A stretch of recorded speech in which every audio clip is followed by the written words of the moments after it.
Señor Jesucristo y María Santísima nuestra Madre.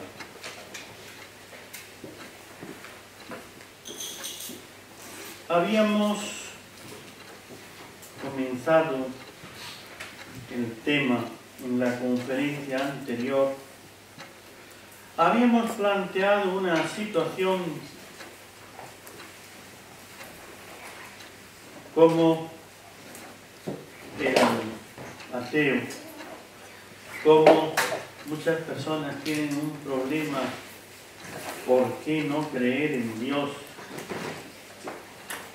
Porque ven tantos acontecimientos que les parece inexplicable que si Dios existe y es bueno, ¿cómo puede haber tantos males? Hemos visto en ese comienzo toda clase de males que el pueblo del Antiguo Testamento, la humanidad en su comienzo, en su inicio, veía.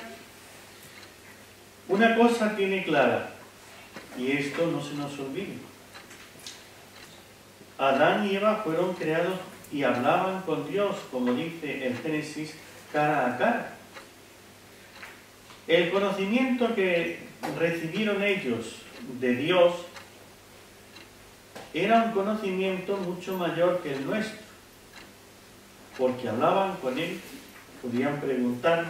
Dios le dio los dones preternaturales, una infusión de los dones, con un conocimiento sin tener que ir aprendiéndolo. Ya conocían para qué servía, cómo hacer el fuego, para qué servían las cosas, los animales, un montón de cosas.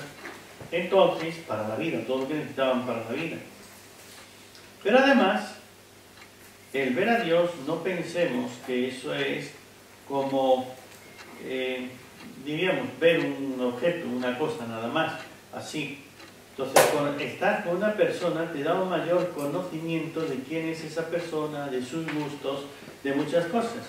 Pues ver a Dios es esa contemplación de la oración que te lleva a conocer a Dios, sus gustos, su voluntad y todo lo que a Él le agrada y lo que podemos hacer para agradarle y lo que Él quiere de nosotros. Por el pecado, la tentación, perdieron ese don de poder estar con Dios, hablar con Él y verle, y entonces pasaron a este otro capítulo de estar alejados de Dios. Pero eso no les quitó poder seguir orando, hablar con Dios, decirle, pero ya sin verlo. Y vemos que Abel, ese hijo que amaba y adoraba a Dios con todo su ser y todo se lo daba, lo mejor se lo daba a Dios. Y Dios lo bendijo. La humanidad desde el principio tuvo el conocimiento de el ser supremo de Dios. Luego va, y eso lo vemos en el Génesis, como un decaimiento que el hombre cada vez se va alejando más. ¿Por qué? Por el pecado. Y ahora vamos entonces a poner diríamos lo positivo, la orientación. Si llegamos ante tantas personas que la humanidad en ese conocimiento perdió por el pecado, esa sabiduría primera, ese conocimiento de sus padres, de tal manera que la humanidad llegó en un momento a perder, así a nivel general, con alguna excepción, algún individuo que sigue teniendo una fe en algo más. En cuanto a la resurrección, la vida eterna, el cielo, el alma. Es decir, todo está aquí en esta vida.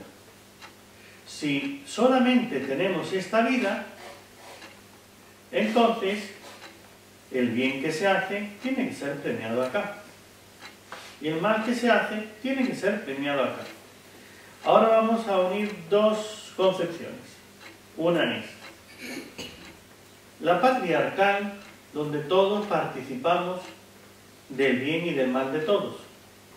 Entonces, una tribu, está el jefe, el patriarca, y todos pertenecemos a ese bien de la tribu. Todo lo que haga uno repercute en los demás, aunque siempre él se lleva, diríamos, una mejor y mayor parte, ¿no?, de bien o de mal. Pero cuando os sucede algún mal, yo puedo sufrir por mis pecados, por el mal que yo he cometido, o por el mal de otro. Estoy pagando por el mal de los demás. De hecho, en el pueblo, diríamos así, bajo, había ese dicho de: los padres comen los agraces, las frutas, las uvas agrias, y a los hijos les dan la lenteja. Así es que yo estoy pagando por las culpas de mi padre, por las culpas de otros. Hasta aquí es una parte. Todos participamos de todo, todo se queda aquí, y unos pagan también por las culpas de otros. Pero todo lo que hagas de bueno tiene un premio, todo lo que hagas de malo tiene un castigo. Pero aquí no se les ocurre pensar, todavía no tienen esa capacidad de ver que hay una eternidad. Vamos a empezar a dar unas claves para poder entender la Biblia. ¿Saben? Una de las cosas que a mí me dijeron cuando empecé a estudiar la Sagrada Escritura, ¿ustedes saben cómo se lee la Biblia? Pues se lee de atrás para adelante. Si no empezamos a leerla de atrás para adelante, no la vamos a entender. Pongamos de atrás para adelante, que es lo último, el Apocalipsis. ¿Qué es el Apocalipsis? Es el resultado final de la historia del mundo y del hombre. Y en el Apocalipsis, ¿cuál es el contenido? Ese resultado final. Pues el Apocalipsis es Dios y el demonio. Una gran batalla. En esa gran batalla hay quien toma partido por Dios, y son los hombres de Dios, los profetas, aquellos que siguen a Dios, pero van a luchar contra el enemigo. Entonces no es unirse al cielo entre algodones, todo muy bonito, que todo le sale bien, que todo es... Lo de esta vida no importa. ¿Cuáles son los que entran al cielo? Y dicen, ¿quiénes son estos? Son los que vienen de la gran tribulación. Entonces los que entran al cielo y van con sus mantos, sus túnicas de blanco, manchadas de sangre. ¿Por qué? Porque vienen de una batalla, una lucha. Han luchado, han vencido al gran demonio, a la serpiente, a sus seguidores, y ahora tienen el premio. Están los inocentes que han sufrido sin ellos hacer nada y han sufrido la muerte. Entonces dice el Apocalipsis que los muertos que estos mataron, los inocentes, inocentes niños, los inocentes que a mí me han acusado y me han hecho, y yo qué he hecho, ¿y por qué merezco yo la muerte? Estos están en el cielo y entonces le dicen a Dios, ¿hasta cuándo no vas a hacer justicia? Y entonces Dios les dice, esperad un poco más, hasta que se complete el número, y entonces vendrá la justicia. Hay dos etapas, el tiempo y la eternidad, la tierra y el cielo, el combate y el premio. Pero la vida es un combate. Entonces la historia, ya desde el principio hasta el final, es la historia de un combate. No es que estamos aquí en la tierra en un paraíso y ahora a disfrutarlo. Y viene alguien aquí a estropearnos esto y entonces, bueno, ¿por qué nos han estropeado nuestro paraíso? El culpable es Dios, que ha dejado que esto suceda así. Ese es el pensamiento de los ateos, que estamos en este mundo para disfrutar, comamos y bebamos, el paraíso ya lo tenemos acá. El Apocalipsis no dice que lo tengamos acá. Aquí no hay ningún paraíso. Eso viene después. Y entran en la vida eterna y allí tienen el premio, tienen la gloria, tienen la paz, tienen los méritos. Ahora es estar con Dios, ser Dios por participación. Llegar a la meta es llegar a ser como Dios. Por eso, los antiguos, dentro de su modo de vida, dentro de su concepción del mundo y de la historia, creían que era perfectamente natural que uno tuviera que sufrir por el mal de los otros. Si sucede, por eso le preguntan a Jesús los discípulos cuando ven al ciego de nacimiento, este hombre nació ciego. Entonces piensa, si nació ciego, les cuesta mucho pensar que eso es por algún pecado que él cometió. Si yo me quedo ciego, eso lo vemos en Job. Los amigos de Job van y le dicen, estás en una terrible desgracia, mira cómo estás enfermo, mira tu familia, mira todos tus bienes que los han robado, tus posesiones, todo es un desastre, un caos. ¿Sí? Confiésalo, has pecado. Y Job dice, yo no he pecado. Dice, pues a mí siempre me enseñaron que si eres bueno, te va bien, y si eres malo, te va mal. Te va mal porque eres malo. Entonces, algún pecado tendrás tú por ahí escondido que no quieres confesar. Confiesa tu pecado, arrepiéntete y cambia para que pueda cambiar tu situación. Y Job insiste, yo no he hecho nada malo. ¿Ve? Yo no he pecado. Y entonces, es el argumento, ahí en Job, hasta Job, en la Biblia, ese argumento se sostiene y se defiende. Y por eso se explican las situaciones de la vida, desgraciadas o positivas, se explican con este dicho. Si eres bueno, te va bien. Si eres malo, te va mal. Si te va mal, porque eres malo. Si te va bien, porque eres bueno. Pero claro, llega un momento donde eso no se sostiene. Hay circunstancias, la muerte del inocente, ese niño, esa persona, veo que todos ellos han sido personas y les han hecho el mal, y aquí no hay otra justicia. Entonces, eso empieza como a tambalearse. Poder dar el paso para decir, pero si aquí no hubo justicia, si se le trató mal y esa persona era buena, era inocente y era así, ¿no habrá después otra recompensa? ¿No habrá después otro castigo? Eso aparece en la Biblia después. Entonces, la fe del creyente sabe una cosa, que Dios es justo.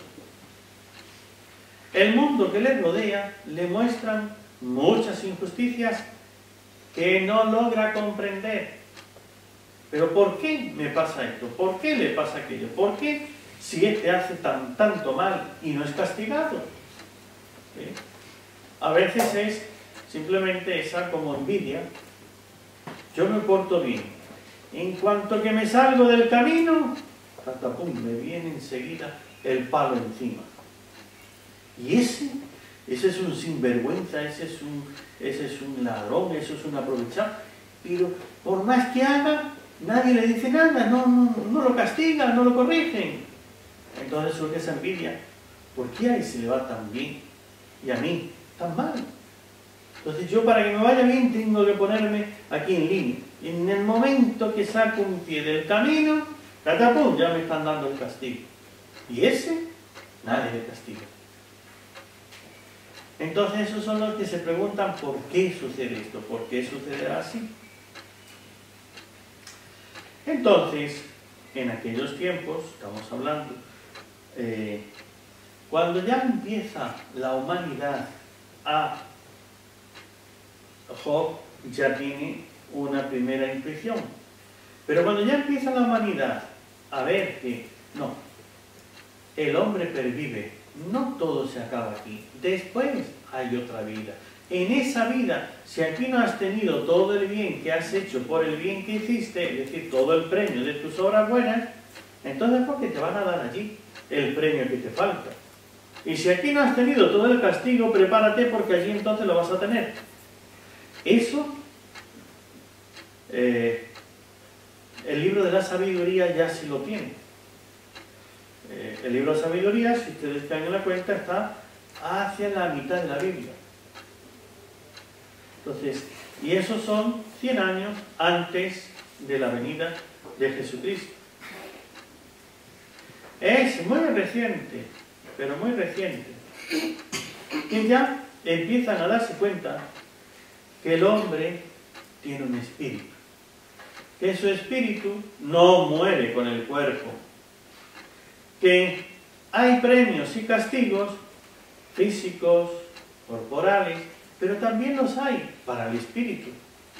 Entonces, si tú te portas bien, aunque no recibas todo aquí en esta vida, hay otra vida, después tendrás todo el premio, después el espíritu podrá vivir y podrá tener todo aquello que mereció por sus obras buenas, tanto para el bien como para el mal. Si te portas mal, si la cosa te va bien, entonces después vendrá una corrección, un castigo, porque después de la muerte vendrá lo otro. Y entonces será peor todavía. Jesucristo ya es el que habla claramente. Y Él sí que nos lo dice. Dios, en a lo largo de la historia, el pueblo, tenemos que entender una cosa. La historia, el pueblo de Israel, la Biblia nos narra la historia del pueblo de Israel, que es la historia de toda la humanidad. Porque es el modelo, el ejemplo, y la humanidad puede estar más o menos distante, participar de ello. Pero ahí está el trato de Dios con los hombres, que está abierto, dirigido a este pueblo, el pueblo de Israel, pero que está abierto a todas las naciones. Pues las lecciones que están ahí valen para todos los pueblos. Solamente hay que saber sacarlos y aplicarlos en el momento adecuado. Otra de las cosas para poder entender es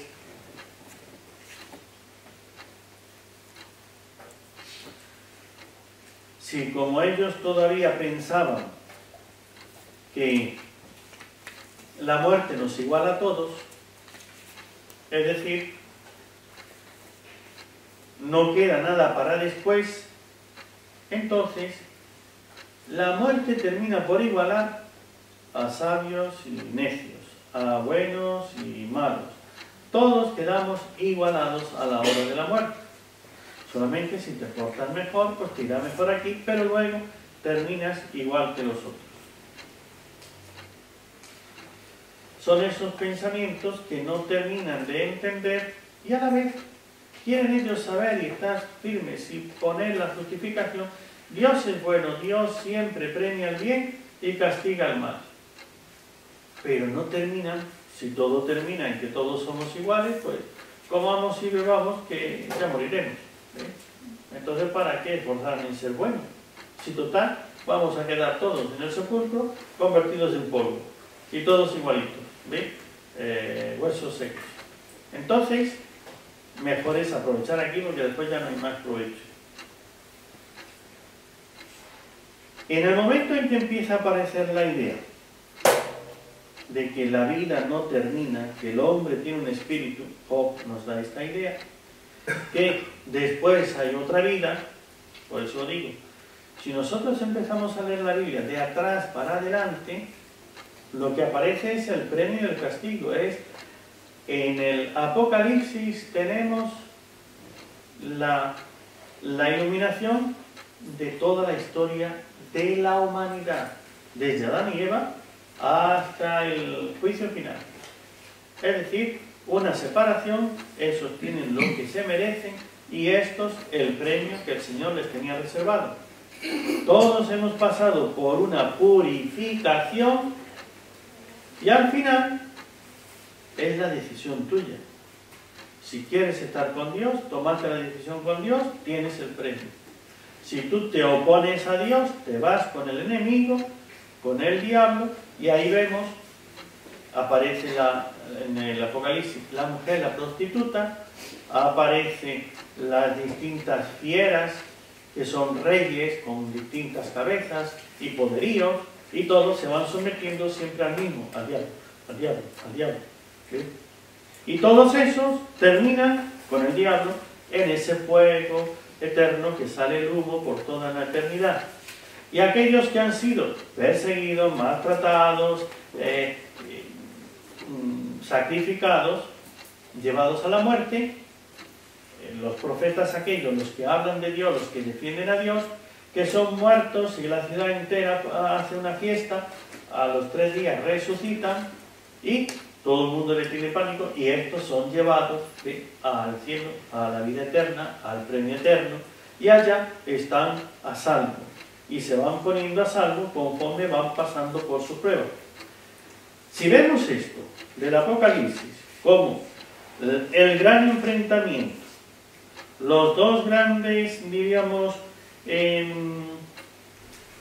caudillos, Dios y el diablo, sus estratagemas, como unos quieren buscar el bien, hacer el bien y salvar a los otros, y estos quieren hacer el mal y pervertirlos a todos, pero tú tienes que tomar la opción, ¿con quién te vas? Entonces no es que todo se va a quedar así sin premio ni castigo, va a venir después. Pero todos los que se salvan reconocen una cosa: la misericordia infinita de Dios, porque ellos no merecían tan gran premio. Dios fue misericordioso con ellos de tal manera que les dio eso que ni se imaginaban, tan maravilloso. Ciertamente, después de estas ideas,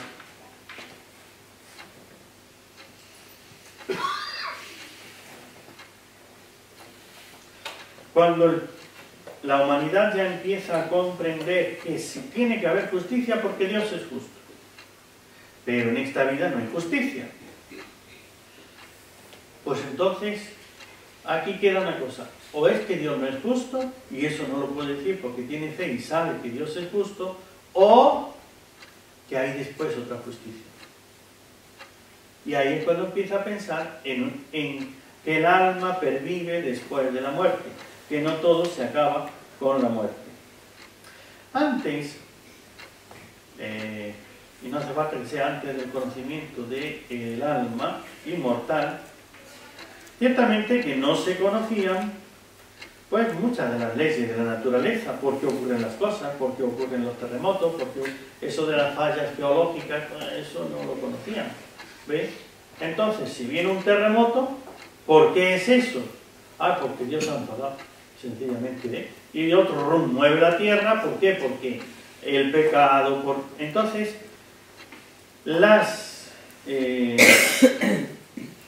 desgracias naturales tienen que buscarle una explicación. Esa explicación es cuando Dios está muy enfadado, obra grandemente. Viene el terremoto, viene la inundación, viene una de esas desgracias naturales. Las enfermedades, como no conocen el origen de muchas o de la mayoría de las enfermedades, entonces uno se enferma, pero claro, Todavía no tienen microscopio para decir es un virus, es una bacteria, es un... por el origen y viene de ese mosquito que me ha picado o de ese agua o de esa cosa que está contaminada. Entonces tienen que una persona que está entre nosotros y que está normal hoy y mañana empieza a sentirse mal y va y se muere. Entonces, ¿por qué? Como no saben explicarlo, pues también esas enfermedades, eso es castigo por algo que habrá hecho. Es un modo de ir explicando, diríamos, como los niños, ¿ve? Eso es porque se ha portado mal. Entonces cuando le decimos a un niño, ve, no hagas esto porque te va a crecer la... No diga mentira que te va a crecer la nariz. ¿Tú quieres tener una nariz? No, pues entonces no digas mentiras. Pues entonces puede crecer la nariz. No hagas esto. Sabemos que no es verdad, pero le estamos educando al niño. Entonces, las enfermedades, las desgracias naturales, todo esto le da, diríamos, el pedagogo, el maestro espiritual, le da una explicación natural, sobrenatural. Le da una explicación. Eso es porque el pueblo se ha portado mal y Dios ha castigado al pueblo por portarse mal. Entonces se dan esas explicaciones para ayudar a que cada vez nos portemos mejor. Que no quiere decir que sean correctas. Es decir, técnicamente no tienen nada de corrección. Pero psicológicamente sí que dan un resultado. ¿Ves? Tú ves que te has enfermado, eso es porque el otro día te peleaste con tu amigo. No vuelvas a pelearte porque te vas a enfermar peor. Y entonces ya tiene un miedo de pelearse porque se puede enfermar, porque la otra vez le dolió mucho y no quiere volver. Hombre, eso psicológicamente sí funciona. Pero no es la verdad. Porque la Biblia no es un libro de ciencia, no me da los relatos, aunque tiene teología, teológicamente probando con sus pruebas y con sus demostraciones de cada verdad dicha, sino que es una historia catequética.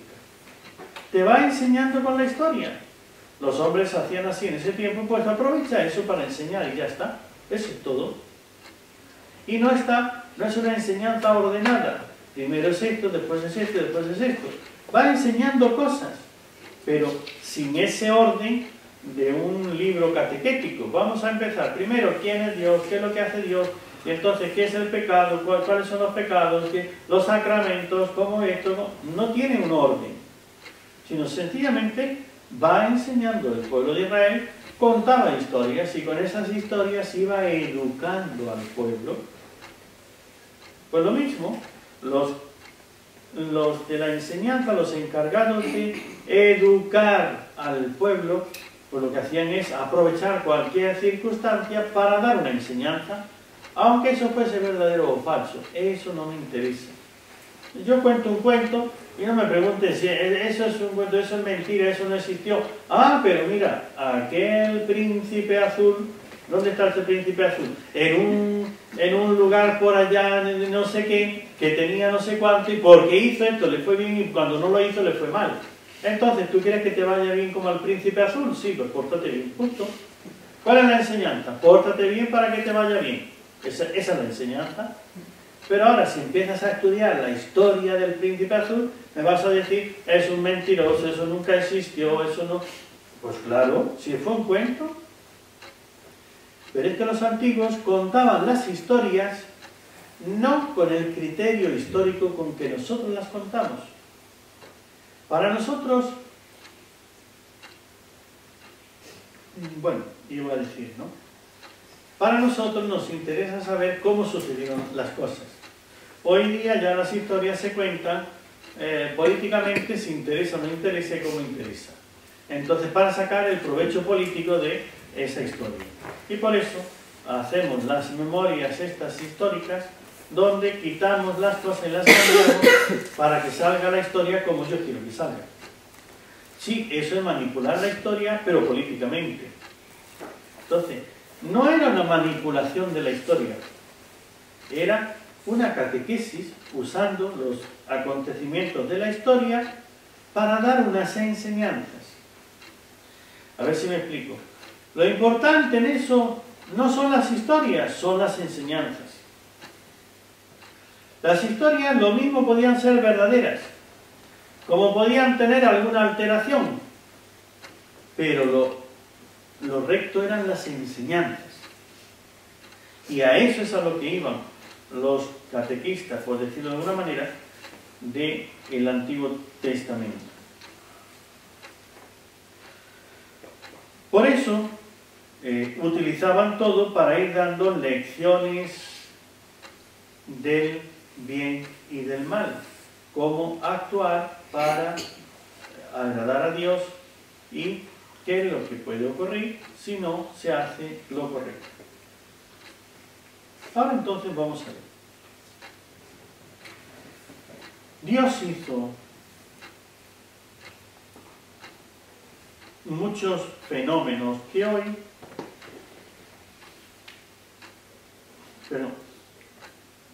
los fenómenos que hoy llamamos naturales, en aquella época se consideraban sobrenaturales y por lo tanto venidos directamente de Dios.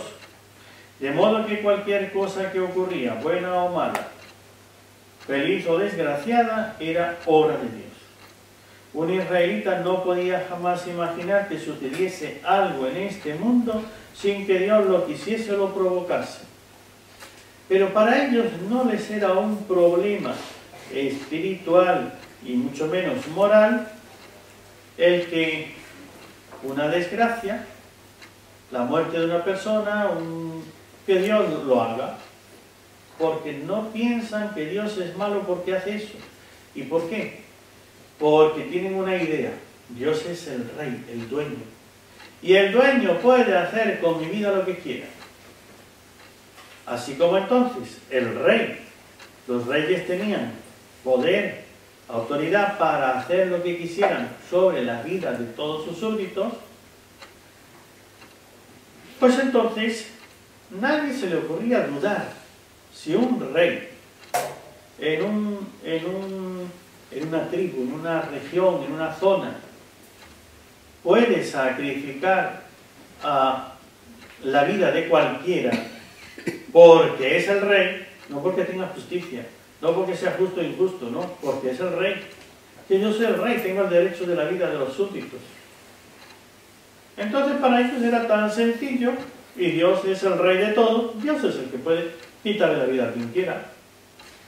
Y lo hace por su derecho, por ser rey, nada más. Y por eso ven que hay muchos salmos que hablan de Dios es el rey. Es el rey que para ellos, en su concepción, hoy día, nosotros hablamos del rey y casi ven, algunos se burlan de una manera increíble y entonces le tienen un desprecio absoluto. No era así la idea del rey de los pueblos antiguos. El rey era todo un personaje, una autoridad con unos derechos. Y ese rey era el que tenía la autoridad para dar vida. No podía darle vida para perdonar la vida o quitar la vida. Entonces se mostraba que era el rey porque este siendo bueno, yo le perdono, queda libre. Entonces tenía autoridad sobre la vida, perdonando, o sobre la muerte, pues condenando a muerte. Este ha hecho tal cosa, muy bien, que a él y a toda su familia, que lo maten, que hagan esto, que hagan lo otro. Y les parecía normal, porque era el rey, porque tiene todo el derecho y la autoridad. Ante un pueblo que piensa así, decir que Dios es el rey, que Él puede con la vida de cualquiera, no es ninguna injusticia, ni es echarle a Dios como un tinte de maldad.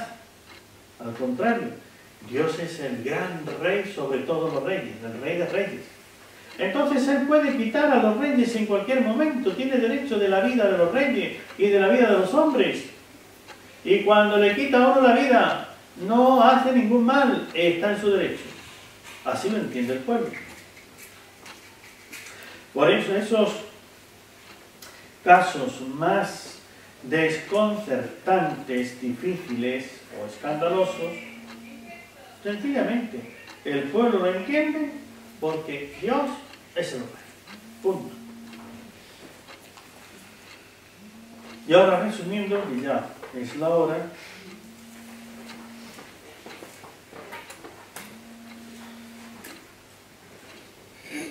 nos muestra la Biblia las distintas etapas de la vida, de la humanidad. Por eso,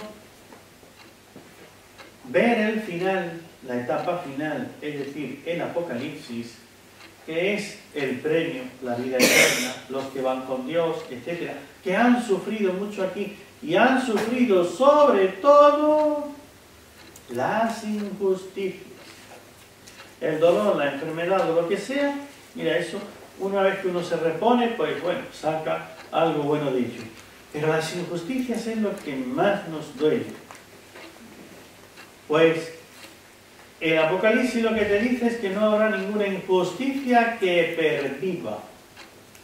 Todos los injustos perecerán con su injusticia. Y todos los que han hecho la justicia, han hecho el bien, han buscado la santidad, han aguantado injusticias, han sido maltratados, lo que sea, tendrán su premio. Eso es lo que nos dice el Apocalipsis. Por eso, el ver la vida por estas etapas y ver la etapa final, la entrada al cielo, entonces es cuando se entiende una serie de circunstancias en las cuales no tenemos ya ese problema para ver a Dios como malo. Al contrario, vemos que Dios tiene preparado un premio mucho mejor para aquellos que han sufrido unas injusticias y aquí no tuvieron ninguna contrapartida, ningún otro premio. Entonces, la Biblia, el Antiguo Testamento, el Nuevo Testamento, no es un catecismo ordenado, hecho de tesis lógicas y precisas, expresadas en un lenguaje formal indiscutible. Esto es así, nadie lo puede discutir. Sino que es la historia progresiva de una revelación, esa revelación donde, sabemos, lámpara, la Sagrada Escritura es lámpara para los pasos, en donde la revelación progresiva del sentido de nuestra historia, que a primera vista parece tan disparatada y escandalosa. Si leemos correctamente la Biblia, descubriremos el obrar de un Dios paciente que, adaptándose a la lentitud, a los límites y al pecado de los hombres, busca llevarlo hacia nuevos horizontes y hacia la salvación. Por ello se suele decir que la Biblia es la proclamación de la historia de la salvación, que tiene ya etapas de realización que ya se han superado, ya han pasado en el Antiguo Testamento y que está en plenitud en Cristo. El conjunto de esta historia y de su significado profundo es la revelación, es la salvación a la cual estamos llamados y de la cual participamos en la historia, que quieras o no quieras, tú estás dentro de la historia. Quieras o no quieras, tú te vas salvando o te vas alejando de la salvación, participas de ello. Estás metido, hay un gran combate, pero resulta que queriéndolo sin quererlo, tú estás ahí en medio. Eres participante. Yo estaba en Venezuela por el año 80 y a finales de los 80, y entonces Chávez, el difunto Chávez, hizo su intento de golpe de Estado. Yo estaba en Caracas, en Petare. Aquel día me despertaron antes de hora, allí empezaron a sonar los tiros, las balas, ¿sí? Pues 2 horas antes de levantarnos, y ¿qué pasa aquí hoy, no?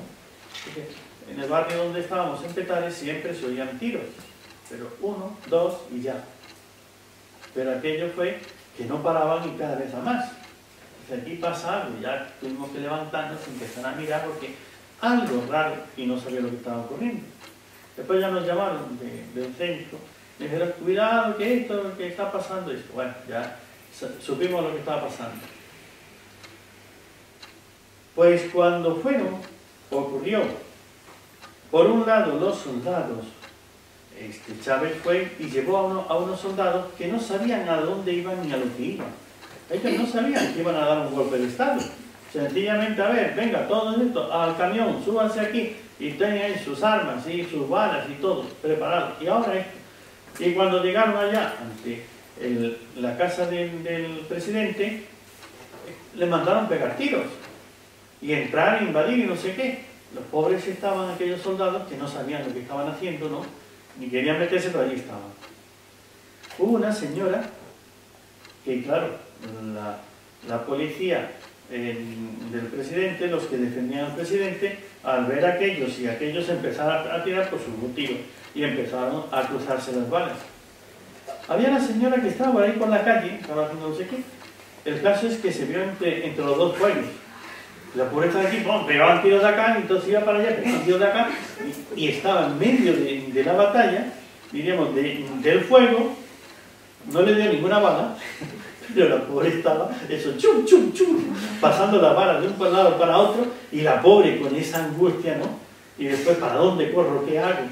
Pues ese eres tú, que te enteres de una vez. ¿Ves? No es que eso a ti no te... A mí eso no me importa, yo paso de esas cosas. No puedes pasar, así de sencillo. Estás en el medio del combate. Lo quieras o no. Esta señora para nada quería ir a participar en este combate. Pero fue lo que le vino. Y ya por fin, después de correr por acá, creo que estuvo como, imagínense, 15 minutos, 10 minutos en medio de una batalla, en medio de una guerra. Tiros por acá y tiros por allá, ¿no? Aquello era que corría por un lado, corría para el otro, no sabía dónde meterse, dónde esconderse. Pero claro, como no era el blanco, porque los que estaban disparando disparaban a otro sitio. Ella estaba moviéndose por ahí, pero yo no te disparo a ti, yo disparo a otro sitio. Pero claro, tú sabes que ¡poing, poing, poing! Aquello tuvo que ser, bueno, la pobre no sé cómo lo contaba después, ¿no? Pero en ese momento bastante amargo y difícil. Pues entérate de una vez, querido hermano. Estás en medio de una batalla. Mira el Apocalipsis.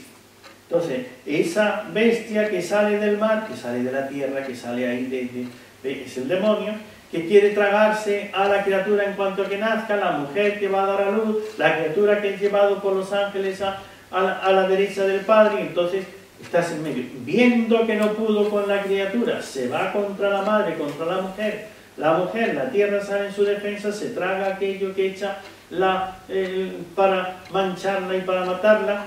Entonces agarra una rabia que se vuelve contra sus descendientes y seguidores. Es decir, se vuelve contra los hombres con tal rabia, y ahí sí que estamos nosotros. Ahí sí que estás tú y ahí sí que estoy yo. Este es el acontecimiento que te explica todo lo demás. Miente, obra, mata, hace lo que sea y todo se le echa la culpa a Dios. ¿Ves? Dios es malo porque esto, y Él es el que lo hace. Ese es el juego en el que estás metido, te guste o no. En otras palabras, la Biblia es la narración del ingreso de Dios en nuestro mundo herido por el pecado. Dios entra al mundo para salvar, aunque nosotros estemos todavía sin verlo ni enterarnos.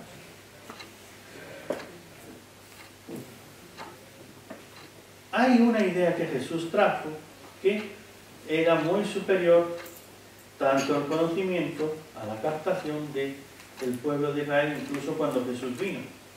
Aquello de Dios manda los males. Dios no manda males a nadie. Es el fruto del pecado, es el enemigo, el demonio. Pero permite el mal para sacar bien de ello. Por eso cuando los apóstoles le preguntan a Jesús ante aquel ciego nacimiento, ¿pecó este o pecaron sus padres? ¿Qué le dice? no es ni por este ni por sus padres, es para gloria de Dios. Entonces, por tiempo, ¿no? Ya se me acabó el tiempo, hace rato, pero bueno, ya se me acabó hace rato el tiempo, pero por tiempo, porque se me acabó. Terminamos con esto. Miren, cuando no entiendas algo, tienes que saber que Dios no quiere el mal, no es el autor del mal. Hay un autor que es el enemigo, el diablo, el matador de hombres, el padre de la mentira. Pero Dios permite el mal para sacar bien este hecho. Y entonces, cuando hay males que no tienen explicación, ni siquiera podemos decir que ha sido el diablo, sino que es un mal de orden natural, físico, y entonces eso no es ni el diablo ni Dios, sino sencillamente la naturaleza herida por el pecado, Dios saca de los males bienes y hace que todos los males que a mí me sucedan, aunque fuesen injustos, se vuelvan en gloria de Dios, para la gloria de Dios. Entonces, cuando llegue a tu mente un pensamiento que te perturba y no entiendas el por qué, porque no le ves un origen lógico, no le ves una conexión con ningún pecado, con ningún mal, con ninguna situación, algo inexplicable, tienes que tener una idea que es la única que te puede calmar. Pues si esto es así, será para la gloria de Dios. ¿Por qué este está enfermo? Para dar gloria a Dios. ¿Con qué? ¿Con la enfermedad? Con la curación. Y fue y curó al ciego de nacimiento y dio gloria a Dios. ¿Cuántas personas que se han enfermado y basta con una unción de enfermos y se han curado de repente y entonces su fe ha crecido? Pues esa enfermedad fue para la gloria de Dios, porque creció en fe. Esa enfermedad le impidió hacer otras cosas y le enseñó a hacer más oración, a confiar más en Dios, a pedir más. Hay veces que todos los males que nosotros sufrimos se nos vuelven en nuestro bien porque nos ayudan a crecer espiritualmente. Pues eso es lo que Jesús dice, que es para la gloria de Dios. Como el premio está al final, en la eternidad, ahora lo que necesitas es prepararte para crecer en fe y en virtud. Y eso se hace mediante superar esas situaciones inexplicables, desagradables, difíciles, complejas, pero si tú lo enderezas por el buen camino, se volverá en gloria de Dios. Gloria de Dios significa también bien para el hombre, bien para mí. Todo lo que sea gloria de Dios es un bien para mí. Nada más, querido hermano, por esta conferencia. Era mucho más lo que quería decir, pero ya no hay más posibilidades. Por si alguna persona que ha venido después, que no estuvo antes, da algunos avisos y unas recomendaciones. Tenemos el resto del Santo Rosario, cada día después de la Santa Misa, las clases de catecismo para niños y jóvenes los sábados a las 2:30, los círculos marianos y clases para adultos los sábados a partir de las 4:45 de la tarde. La vigilia de la Encarnación, la fiesta se ha trasladado a mañana lunes, día 9 de abril, entonces será mañana lunes a las 8 hasta las 11 la vigilia de la Encarnación. Tenemos las peregrinaciones a Fátima y a Lourdes, ya están abiertas las inscripciones. Fátima es del 14 al 18 de junio y Lourdes del 17 al 19 de agosto. Pueden inscribirse. Estas conferencias las pueden ver en nuestros canales de NSTV y en YouTube.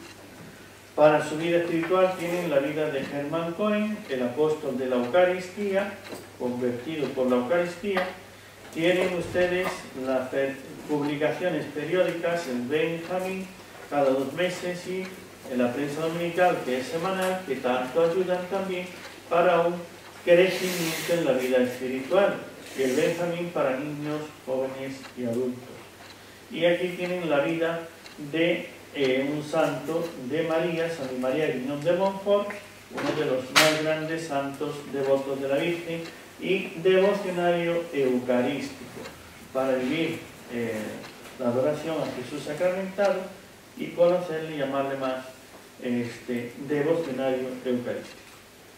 Y ahora vamos a pasar a la bendición con el santo.